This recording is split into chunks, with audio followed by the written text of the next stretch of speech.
quase não precisa de apresentação, mas vou apresentar a si mesmo, tá? A Ana Flávia e a Luciana de Leone. Vou ler os currículos dela brevemente para apresentar. A professora Ana é doutora em Letras e Teoria da Literatura pela PUC do Rio Grande do Sul. Se eu estiver errado, me corrija, por favor. Professora de Literatura Brasileira na UF. Ela pesquisa teoria da autoficção da literatura brasileira contemporânea e escritoras brasileiras contemporâneas do século XIX. Ela reeditou o romance Exaltação, da Albertina Berta, o livro de poemas Nebulosos, de Narcisa Amália, e 40 crônicas de Júlia Lopes de Almeida, no livro Dois Dedos de Prosa, o cotidiano carioca por Júlia Lopes. E ela teve uma passagem breve, porém muito feliz, pelo para os alunos, na Unirio em 2016. E a professora Luciana de Leone, ela é bacharel em letras pela, não vou gastar no espanhol, pela Universidade de Buenos Aires. Ela possui doutorado em literatura comparada pela UF, em 2009, e mestrado em literatura brasileira pela UERJ, em 2007. É professora adjunta no Departamento de Ciência da Literatura na UFRJ. Ela publicou os livros Ana C., Tramas da Consagração, em 2008, e o livro Poesia e Escolhas Afetivas, escrita e edição de poesia contemporânea, em 2015. Muito bem-vinda, muito obrigada pela presença. Quem vai iniciar é a professora. Inicia a professora. Mais fácil, vou colocar o pronome aqui rapidinho, para eu não perder a... Ok, bom, boa noite a todas e todos. Bom, vou começar agradecendo muito, agradeço sempre ao Unirio, pelo carinho, em primeiro lugar, né, pelos convites. Estou virando assim uma figurinha repetida, né? Há pouco tempo tive aqui, né, em outro evento, mas eu quero dizer que é muito bom ser uma figurinha repetida na Unirio. Eu me sinto sempre muito bem acolhida aqui e esse reencontro é sempre muito feliz. Eu quero agradecer e parabenizar a comissão organizadora, essa super comissão, né? Daniele Santos, Fernanda Martins, Pedro Henrique e a super Lohaine, né? Quero agradecer todo o carinho e parabenizá-los pela primeira semana de letras na Unirio, né? Não é pouca coisa, né? Muito bom.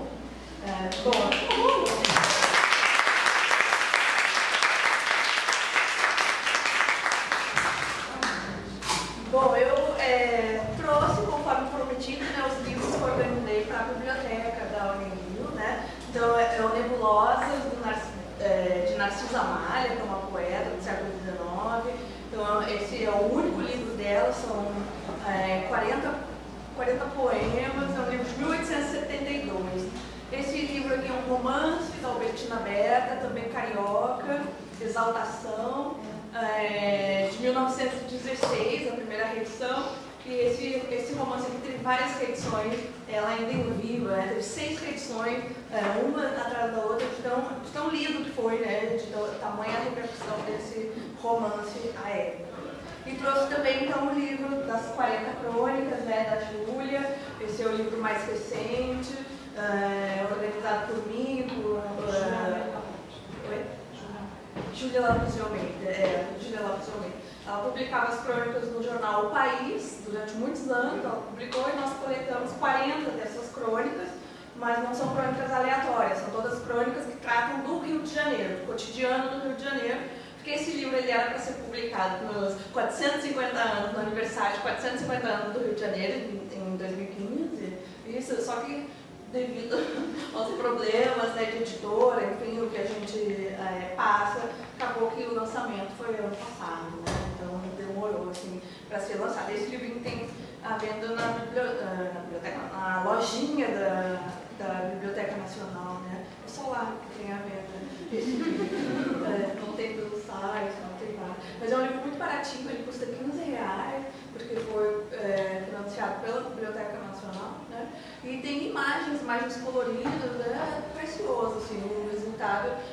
Eu falo isso até porque as imagens não tem nada a ver comigo, tem a ver com o Marcos Vinícius, foi ele o responsável por esse caderno, e ele fez com cuidado, assim, incrível, né?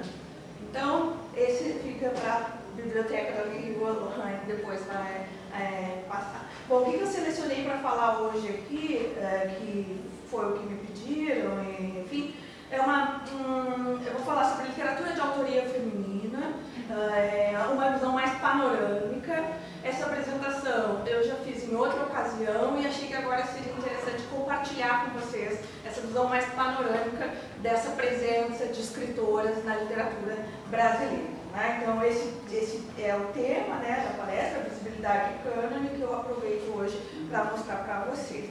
Bom, começo com essa epígrafe da Virginia Woolf, do livro Um Teto Todo Seu. Esse livro está traduzido, disponível, acho que muitos de vocês já conhecem, já leram, né? E a Virginia Woolf fala o seguinte: a indiferença do mundo que Keats, Flaubert e outros homens geniais achavam tão difícil de suportar não era, no caso da mulher, indiferença, mas hostilidade. Então, isso já introduz um pouco, e acho que faz um diálogo com a mesa anterior, né, tudo que as mulheres vêm sofrendo ao longo dos séculos, né? Só que aqui a gente vai focar na escritora, né, as intempéries da trajetória feminina, da intelectual mulher, né, e da escritora mulher. Bom, nós sabemos dessa invisibilidade, sobretudo das escritoras do século XIX, porque elas não permaneceram nas histórias literárias, nos nossos cursos de literatura, nós não aprendemos, né? Naquele período do romantismo, por exemplo, né, a ementa toda são escritores homens, poetas homens, né? Então, primeiro a gente pensa que elas não existiram, né? Só desde os anos 80, sobretudo o GT, o grupo de trabalho, né, do A Mulher e a Literatura, vem resgatando esses nomes esquecidos, excluídos, né? Então, são centenas de escritoras brasileiras do século XIX trazidas à luz pelas pesquisas acadêmicas, pelas editoras, pelos dicionários e antologias. E aí a gente tem um nome da Zaide Musar, que fez, né, a antologia das escritoras mulheres, né, e criou uma editora no fundo do quintal, né, como ela dizia, né, porque ela já é falecida, chamada Editora Mulheres, só para publicar, então, os livros, né, das escritoras e também das críticas, das pesquisadoras, né, todas as mulheres que fazem parte desse cenário. Né? Mas tem outras tantas publicações e pesquisas que tratam disso. Bom, resultados de uma forma muito ampla, geral, dessas pesquisas, né? Que essas mulheres, essas escritoras, elas existiram,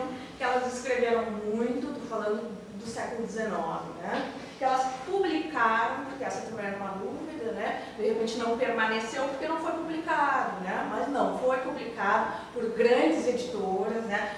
No caso da Albertina Berto, teve muitas reedições em vida, né? E, sobretudo, elas eram lidas. Isso é muito importante, porque aqui a gente está falando de um sistema literário, né? Nós temos autor, público, obra, né? Elas eram lidas, elas repercutiam na imprensa, né, à época, e os próprios escritores, né, liam e comentavam as obras dessas mulheres. Então, o ponto é, elas tinham visibilidade à época em que elas escreviam. E aí nós partimos da visibilidade para uma completa invisibilidade, que é a não permanência. Né? Nós não registramos essa produção e hoje tem que ser, esse acesso ele não é pelos meios oficiais, né? É por dicionários de escritoras, antologia de escritoras, né? E não na história oficial da literatura brasileira. Né? Bom, essas mulheres, essas escritoras colaboraram com grandes jornais, com a imprensa periódica, publicaram em lugares de prestígio, que é o caso da Júlia Lopes de Almeida, que publica no jornal O País. Né? Elas ministravam conferências em ambientes masculinos, né? Depois vou trazer o exemplo da Albertina Berta. Abordaram temas e formas avessas às expectativas sociais. E aí, o que eu quero dizer aqui? Quero dizer que se você pensa, ou pensava à época, né, que o poema daquela escritora, daquela poeta, vai tratar de amor, de coisas domésticas, ou então uma literatura água com açúcar, que é o que de início você associa a imagem do feminino como frágil, né? Essas mulheres não. Né, os temas que elas abordaram eram avessos, né, àquelas expectativas sociais. Né? Aí nós temos a Narcisa Malha, que tem poemas abolicionistas, né, poemas anti-escravistas e tantas outras coisas que seriam consideradas atípicas para uma mulher escrever. E por fim, então, o resultado que eu trago também, que essas mulheres se expressaram numa diversidade de gêneros narrativos. Então eu vou mostrar agora, muito panoramicamente, todos esses gêneros e alguns nomes dessas escritoras, conforme o gênero. Como exemplo da poesia, então, Narcisa Amália, que eu já falei, né? Mas nós temos a Amélia de Oliveira, temos a Francisca Júlia, que é uma parnasiana, a Alta de Souza.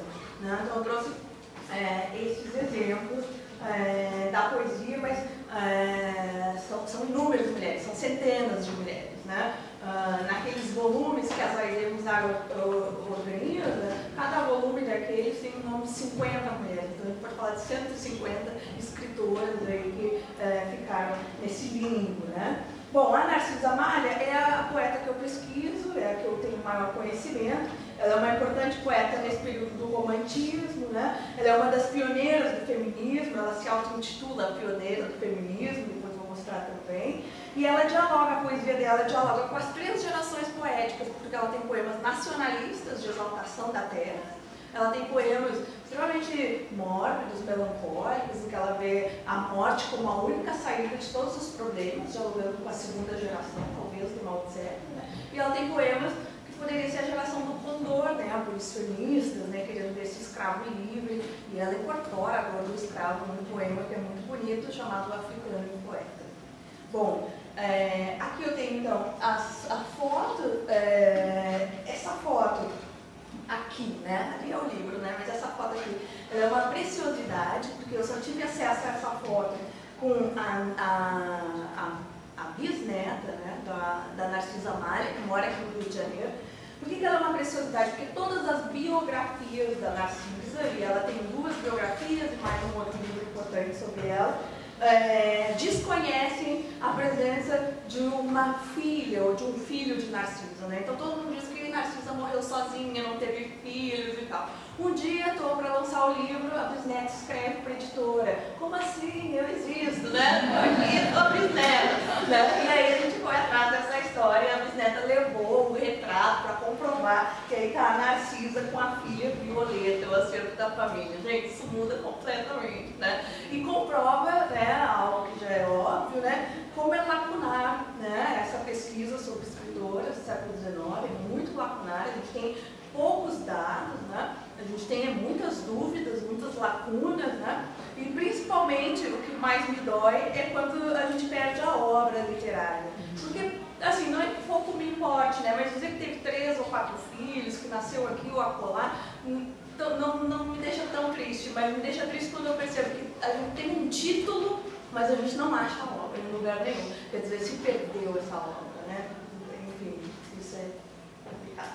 Bom, isso é a poesia. Agora o romance, né? O romance eu trouxe Maria Firmina de Reis como exemplo, Úrsula, está tendo a 3ª reedição agora de Úrsula, porque Úrsula vai cair no vestibular da URGS, a URGS é a federal lá do Rio Grande do Sul, a gente chama assim estranho mesmo, URGS, né? E esse romance está ganhando uma visibilidade agora incrível, não por causa do vestibular, claro, o vestibular também ajuda muito, né? Porque é um meio, né? Mas assim, já tem 3 reedições desse romance. A Maria Firmina, ela é considerada uma das precursoras, né, de escrita por mulher na literatura. Ela é uma autora negra, talvez a primeira, né, e ela publica esse romance em 1859. O outro exemplo que eu trouxe é a Albertina Berta, ela é carioca, ela é filha do conselheiro Lafayette, ela é Albertina Berta de Lafayette, Stockler, né? Então, geralmente as escritoras, as escritoras vêm de famílias, né, com posses, com dinheiro, para poder ter a educação, né? A Albertina Berta, ela foi educada em casa, com professoras em casa, né? Júlia Lopes de Almeida, também uma grande romancista, talvez assim a maior de todas, é a minha autora preferida. Ela escreveu muitos romances, mas ela é extremamente eclética, porque ela escreve todos esses gêneros. Ela escreve conto, romance, ela escreve crônica no jornal, ela escreve livro didático. Essa é uma escritora assim, de mão cheia, digamos assim, né? Eu sou completamente apaixonada pela obra de Júlia Lopes de Almeida. Aqui nós temos a foto da Albertina Berta também. A Albertina Berta era uma escritora que já aparecia nos dicionários, né, da Nelly Novaes Coelho, da Zaide, mas a gente não tinha nenhuma foto. E aí o encontro, né, com a família também aqui no Rio, com a bisneta, né, eu vou atrás dos bisnetos, né, me permitiu então acesso ao acervo, às fotos de família e finalmente saber, ver o rosto, né, daquela escritora que você tanto leu. No caso, ela foi a minha dissertação de mestrado, né? Então é bastante gratificante assim, escutar essas histórias de família, né? E essa foto aqui é de Júlia Lopes de Almeida. Quem nos cedeu foi o Cláudio Lopes de Almeida, o neto dela que está vivo. E quem, se tiver alguém aqui estudando Júlia Lopes de Almeida, por favor, fale com ele, que ele adora saber quem está estudando. É um senhor com 87 anos, está assim, numa lucidez, e ele ajuda. Ele criou o que ele chama de Caju, que é a confraria, né, dos admiradores de Júlia Lopes de Almeida. Então, ele chama as Cajus. Ele se fala as Cajus, porque na verdade só tinha um Caju. Aí como as Cajus, né? São mais as meninas, né, que estudam a Júlia, né? Mas ele já sempre fala, a confraria está aberta para todo mundo, né? Então se alguém estiver pesquisando, entra lá para seja um Caju também, né? Essa foto aqui é importante porque a gente repetiu, eu inclusive, o erro biográfico de que Júlia teve 3 filhos, né? E aí, em contato com o Cláudio Lopes de Almeida, eu fiquei sabendo que ela, na verdade, teve 4 filhos, né? Vivos, né? Ela perdeu 2. E tem essa filha sempre esquecida, que é a Lúcia, e aí ela tá aí, bem no cantinho, e diz que a Lúcia ficou até chateada com a história, porque nunca viu o nome dela em lugar nenhum, né? Então, por que eu trago isso? Para mostrar como, também aqui são curiosidades, né? Mostrar como o contato com a família às vezes salva a pesquisa, preenche as lacunas, né? A gente ainda precisa disso. Aqui essas fotos é Júlia no Copacabana com os netos, né? Ela teve o neto Cláudio Lopes de Almeida e também a Fernanda Lopes de Almeida, que é uma escritora de mão cheia, que escreveu A Fada que Tinha Ideias. Eu não sei se esse nome é familiar para você. Eu assisti a peça, nós fomos, fui com ele, com uma outra amiga minha, assistimos a peça do... como é que é o nome daquele? Henri Capri? Enfim, esqueci o nome do global que estava dirigindo a... Como? Henri Capri? Não. Deve ser. Então, eles montaram a peça Fada que Tinha Ideias, foi lindo, né? Então, essa é a Fernanda Lopes, é a filha. Bom, aqui então eu trouxe o ensaio, né? Então, poesia, romance e ensaio. O ensaio eu trouxe esses 2 exemplos.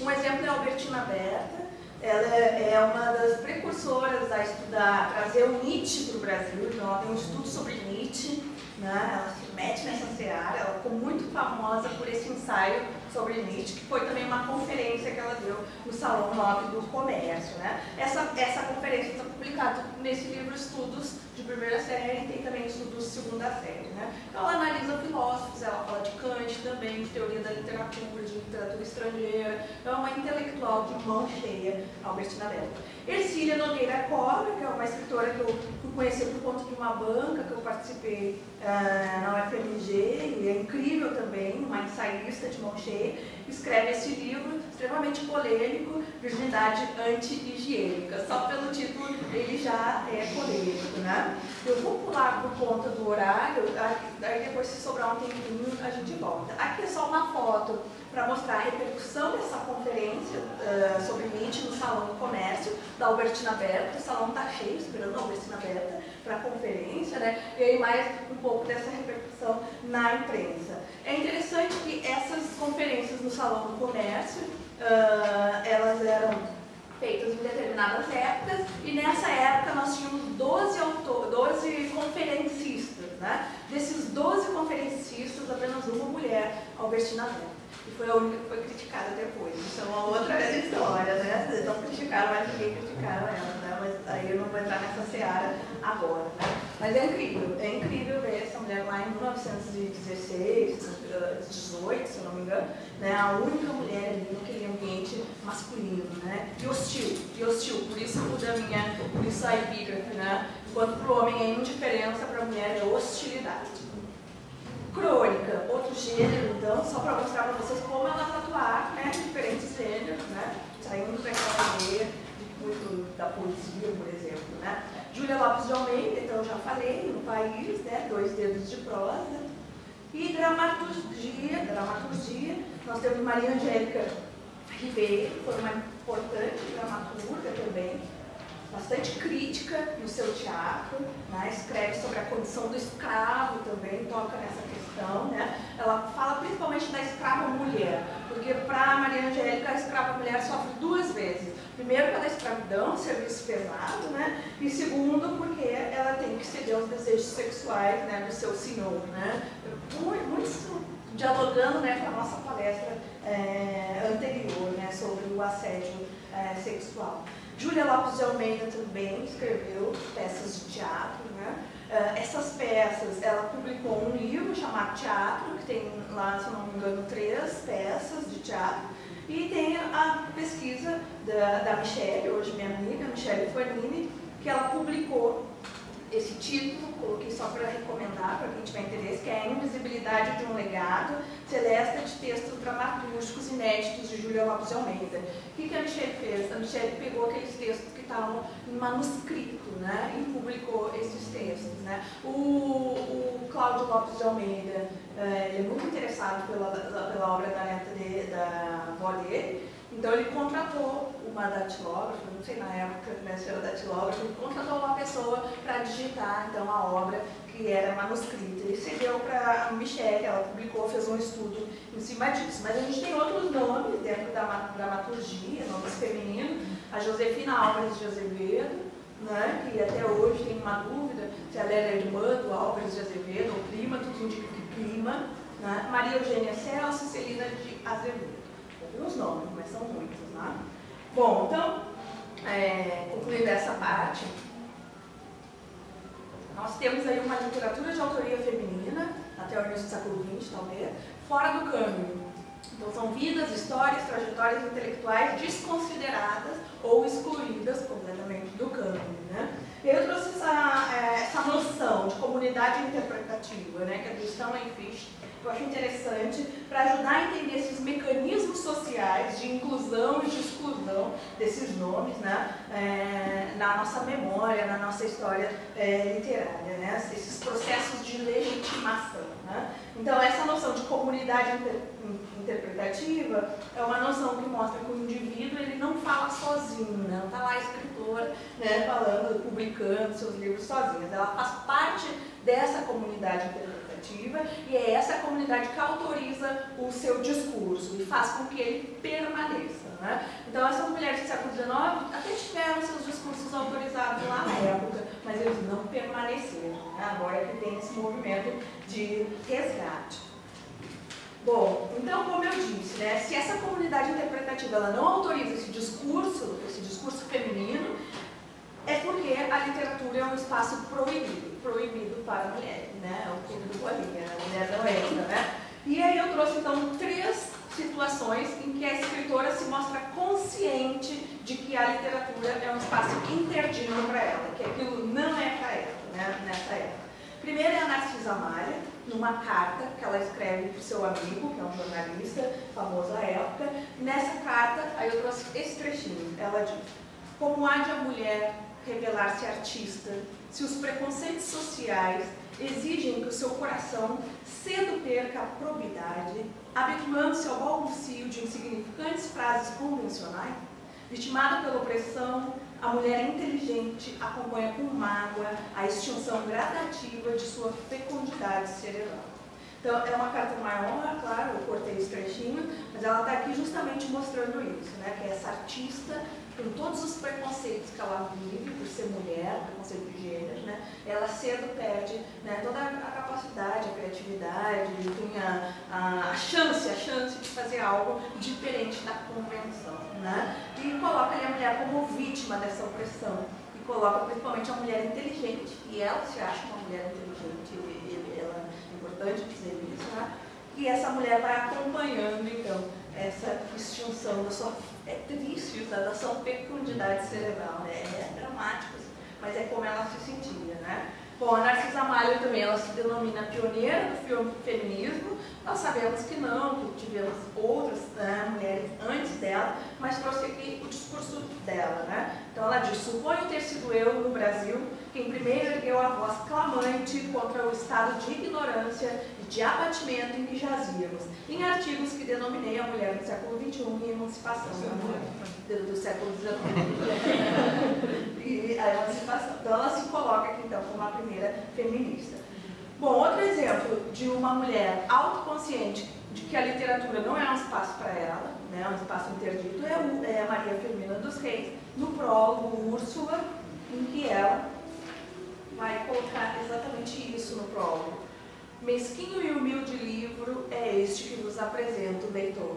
Sei que passará pelo indiferentismo glacial de uns e o riso mofador de outros, e ainda assim dou a luz. Quer dizer, tem que ser corajosa para me trazer a luz, né?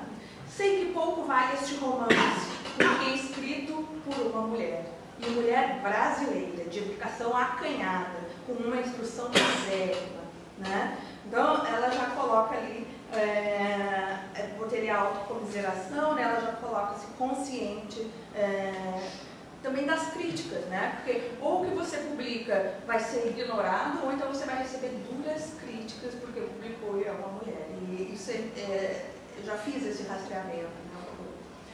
E por fim, para mostrar isso, a literatura como espaço interdito para as mulheres, né? Eu trago essa carta, eu sempre cito essa carta porque foi uma das coisas que mais me chocou em toda a minha pesquisa, que é a carta do Olavo Bilac, que é sua noiva, Amélia de Oliveira, acho que eu já comentei em outras ocasiões. A Amélia de Oliveira era uma poeta, publicava seus poemas nos almanacs, nos jornais, né? Fazia parte daquele círculo, né, de mulheres que escreviam lá no século XIX, e ela fica noiva, se apaixona por Olavo Bilac, né, que é um boêmio, conquistador. E ele, em determinada época, ele está morando em São Paulo, e ela aqui, e ele manda uma carta para ela. Eu trouxe uns trechinhos para que a gente veja, então, a literatura como esse espaço que não é para a mulher, né? Ele diz: minha Amélia, é uma carta de amor, começa falando de saudade, que te amo e tal, mas eu peguei só. Não me agradou ver um soneto teu no almanaque de Gazeta de Notícias deste ano. Desagradou-me. Isso, ele não gostou de ver isso mesmo. Desagradou-me a sua publicação. Isso, ele só está reforçando a ideia, né? Isso, ele não queria, né? Aí depois no final da carta ele diz: não, ele constrói argumentos, assim, eu analisei com meus alunos do ensino médio os argumentos para mostrar o que seria uma carta, né, de persuasão, mas aqui eu cortei.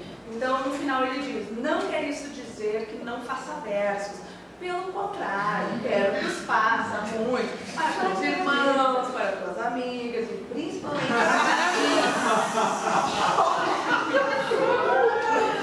mas nunca para o público, porque o público envenena e mancha tudo que lhe cai sobre os olhos, né? Então o público que é o culpado. Essa carta hoje é um absurdo, né? Mas o final trágico, o desfecho, né, dessa carta é que a Amélia nunca mais publicou nada, foi fiel a ele. Ele se separou dela, depois namorou a tia da Chuca Machado, enfim, ele era um cara muito sedutor, né? E ela nunca mais publicou. As outras escritoras pediam para ela: Amélia, dá um livro, dá um poema para publicar aqui, né, no Jornal da Família, nos jornais, e ela nunca mais publicou nada.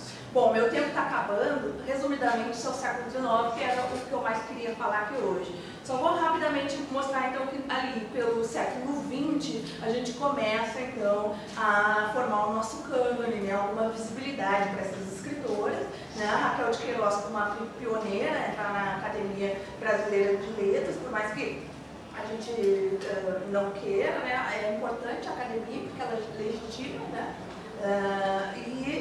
Essa entrada da Raquel 80 anos depois da construção da Academia de Letras, né? E é outro caso curioso, por isso que eu botei o caso de Júlia Lopes de Almeida. Rapidamente, Júlia Lopes de Almeida, ela ajudou a construir a Academia Brasileira de Letras. Ela fazia saraus na casa dela, ela acolhia João do Rio, Olavo Bilac, Machado de Assis, né? Ajudou a construir que o nome dela fazia parte da lista dos 40 imortais que fariam parte da academia, né? Bom, lá pelas tantas, a academia decide que vai seguir todas as regras da academia francesa. A regra dos 40 imortais é igual, e inclusive a regra de que mulheres não podiam entrar. Então eles cortam o nome da Júlia, mas em homenagem a Júlia, colocam o marido dela, Filipe de Almeida, entra no lugar que seria da Júlia. E detalhe, o Filipe é português. E entrou para a Academia Brasileira de Letras, né? Então assim, o poeta português entra no lugar dela. Júlia nunca se pronunciou, a gente não sabe nada, isso dá uma raiva, não sabe nada do que ela sentiu, o que não sentiu, não tem lugar nenhum, assim, eu converso, tem muitos pesquisadores de Júlia, né? Fica todo mundo querendo saber. Bom, por fim, a Conceição, que acabou não entrando, né? Seria então também uma candidata, né? Bom, já estou encerrando aqui a visibilidade, esses nomes das nossas canônicas e finalizo o século XX, né? Eu já vejo uma mudança de forma otimista, porque século XX boom, né? Século XXI a gente tem um boom, eu vejo assim, né? Um boom da literatura de autoria feminina, uma expansão, né? Nós temos muitas escritoras, né? Ontem mesmo a Adelaide... Alguém tem um grito aqui. Ele falou.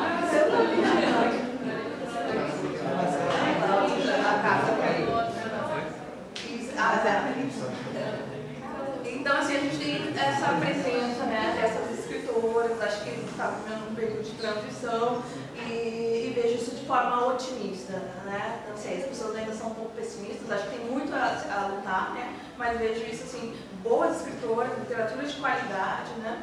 E aí, essa seria então a possibilidade do século XXI. Bom, a minha ideia era essa, mostrar lá o século XIX, né, como era difícil, século XX, como é que as coisas foram mudando aos poucos, e agora século XXI, né, porque a gente tem esse boom da literatura de autoria feminina. Então, muito obrigada.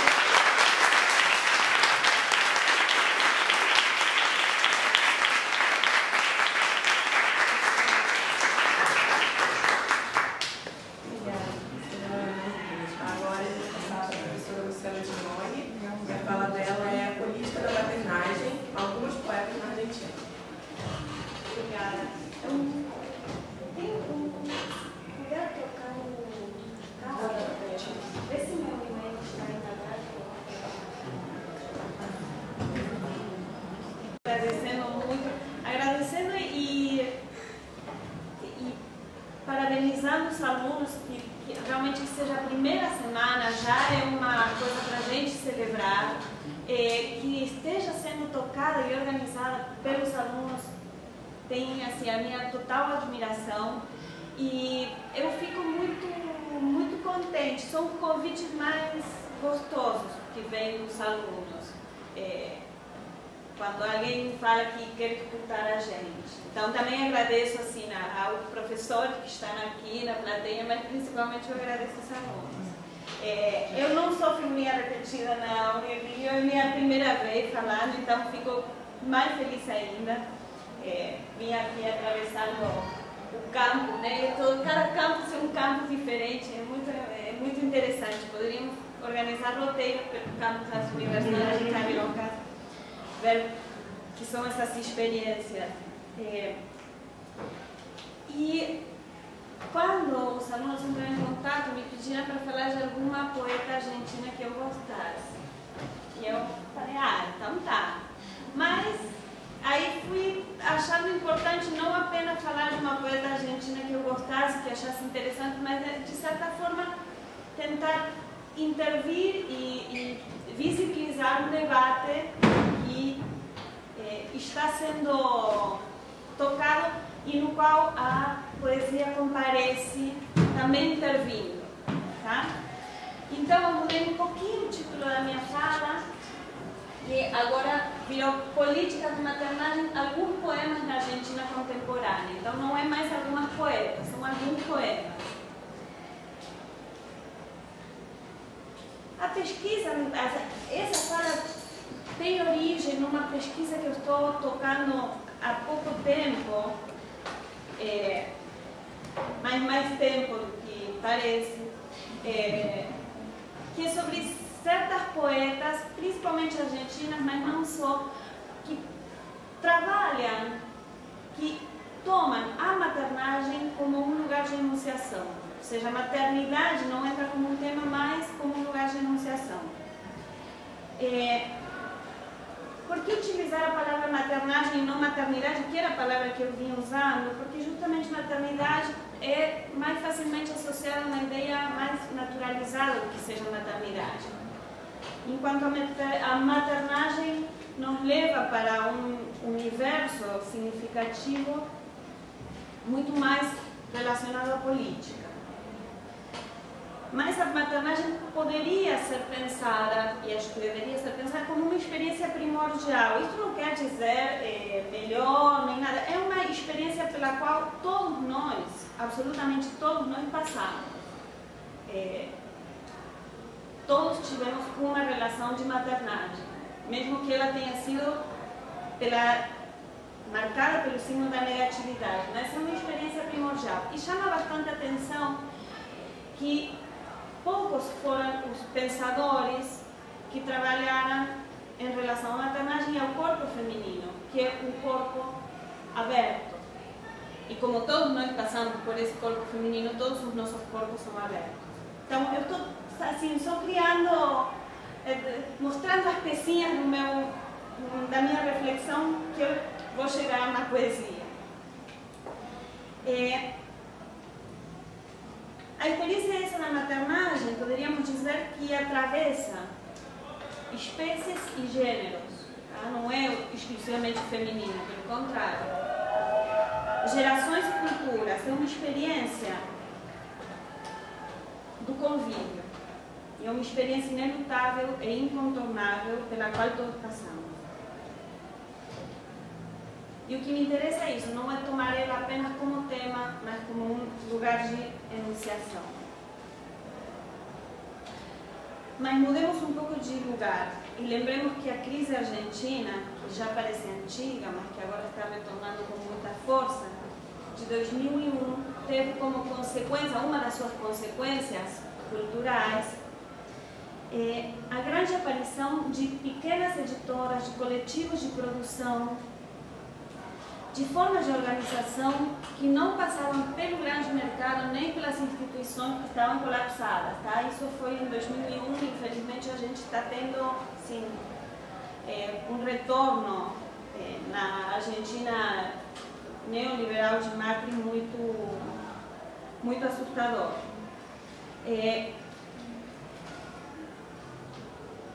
Essas pequenas editoras que nasceram nesse 2001, hoje são editoras maiores, não maiores em tamanho, mas são editoras que foram visibilizadas e simbolicamente ganharam peso. E nesse momento de 2001 também foram muitas essas escritoras que começaram a escrever. E essas escritoras também cresceram. E muitas delas, ali sim tem um aspecto biográfico, muitas delas se tornaram mães. E essa experiência concreta passou a ser visibilizada na sua poesia, não apenas tematicamente, insisto, isso é importante para mim, mas também como lugar de enunciação. Ou seja, a maternagem não se limita ao dado contingente biográfico dessas autoras mães, senão que se expande para pensar uma questão geracional, teórica, poética e política. De fato, esse tema tem retornado com muita força ao longo desse ano de 2018 por outro viés. Evidenciar a politicidade da maternagem é uma das formas de enfrentar a criminalização da interrupção da gravidez. Eu cito uma frase: a maternagem é um ato político e não uma imposição biológica. Foi essa uma das frases que me chamaram a atenção entre as tantas de luta que foram levantadas ao longo das manifestações que pediam a aprovação do projeto de lei de interrupção voluntária da gravidez, o IVE, na Argentina, acontecidas entre abril e agosto deste ano. Sabemos que a pauta da legalização do aborto só pode ser discutida no parlamento argentino não porque o atual governo seja progressista em matéria de direitos para as mulheres ou de direitos humanos. São matérias nas quais o governo macrista só tem marcado retrocessos. As mulheres perderam direitos e todos perdemos direitos. Mas porque é uma pauta transversal. Não é uma pauta fatiável entre esquerda e direita de forma simplificada. De fato, a questão do aborto, desde uma perspectiva meu corpo, minhas regras, do direito autônomo e individual sobre o próprio corpo, é uma pauta de um traço liberal. Já desde uma perspectiva de saúde pública, educação sexual para decidir, anticoncepcionais para não abortar, aborto legal para não morrer, essas são as 3 frases de ordem. Então, desde uma perspectiva da saúde pública e da justiça entre os gêneros, nos encontramos no campo da disputa de intervenção estatal e sim progressista de esquerda. Então, nesse contexto, foi talvez surpreendente ainda ver a poesia intervindo e sendo disputada no debate. Alguns poemas marcaram o campo de posições entre abril e agosto e podem nos permitir algumas reflexões. No começo de abril, o senador argentino, especialista em administração, tá, com mestrado em administração de empresas e ex-ministro de educação, tá, ou seja, só cito que ele foi, para vocês terem uma ideia do que estamos falando, tá? Especialista em administração de empresas, ministro de educação, no começo do governo Maurício Macri, chamado Esteban Bullrich, publicou nas suas redes sociais um poema intitulado Eu Te Amo, Mamãe, como ninguém. Não rio. Eu te amo, mamãe, como ninguém fará. Poema que pretende, claro, e consegue intervir de forma direta no debate pela aprovação da lei analisada pelo Parlamento argentino. Então, ali eu vou te pedir para botar só um trechinho do poema aqui. Muito interessante. Ficou todo desconfigurado por um problema técnico, tá? Mas eu só vou traduzir algum trechinho que pode ser. Está bem desconfigurado, tá? Mas podemos. Te amo, preciso de você, eu te adoro, e me entregam a morte, embora eu chore. Tá? Então, o poema originalmente não tem divisão de estrofes e apresenta rimas pareadas. Tá? Vulnerável seu olhinho que não vem a tormenta que aproxima da sua pele. Tá? Todo rimas pareadas. Muito simples, isso não é um problema no poema, tá? Eu sou uma fanática do poema simples, tá? Que remete a ritmos de fácil memorização que facilitam melodias aparentemente naturais, associado a uma série, por outro lado, de lugares comuns não poéticos, tá? O amor do filho pela mãe, que é um lugar comum, não necessariamente assim. E ainda de um discurso midiático e homogeneizado. E, por outro lado, tenta utilizar o verso decassílabo, o verso de arte maior, que daria um ritmo mais elevado, associado ainda a alguma figura de linguagem como pleonasmos e metáforas. Tá? Não consigo agora, nessa desconfiguração, identificar, porque eu sou muito ruim.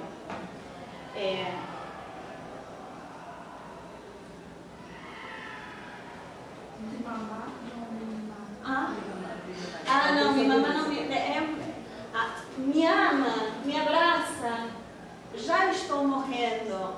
É muito forte, né? Essa voz do embrião, mas aí eu quero chegar. No poema se estabelece a cena já anunciada no seu título. Um embrião que está investido de identidade individual, consciência e autoconhecimento, sente, teme e fala, se dirige à sua mãe, que não tem voz, que não existe. O poema ainda não tem lugar, nem tempo. Como se negasse um debate concreto, com morte concreta para pensar numa universalidade espiritual.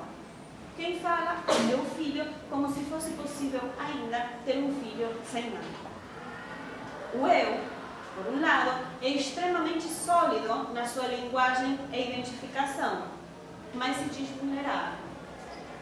Em outras palavras, o poema se alicerça em um eu totalmente autocentrado, imune e paradoxalmente todo-poderoso, já que continua dizendo eu até o término do poema.